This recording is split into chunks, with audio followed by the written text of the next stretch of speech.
திருச்சிற்றம்பலம். அன்பர்கள் அனைவரையும் தித்திக்கும் சிவபதம் என்ற ஒளி அலைவரிசைக்கு வரவேற்கிறோம். இன்று திருவாசகத்தின் தலையாய அதிகாரமான சிவபுராணத்திலிருந்து சில வரிகளை அனுபவிப்போம். இச்சிவபுராணம் திருப்பெருந்துறையில் அருளியது. உடையானே வேற்றி விகார விடகுடம்பின் உள்கிடப்ப ஆற்றேம் அமையா அரணே ஓ என்று என்று போற்றி. அதாவது, என்னை உடைய இறைவனே, எனது உடன் கொண்ட இறைவனே, என்னுரிமை நாயகனே, வெவ்வேறு விதமான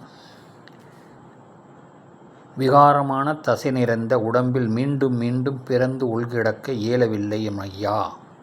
சிவனே ஓ என்று ஓலமிட்டு போற்றி நிற்கின்றோம். சிவய நம. திருச்சிற்றம்பலம்.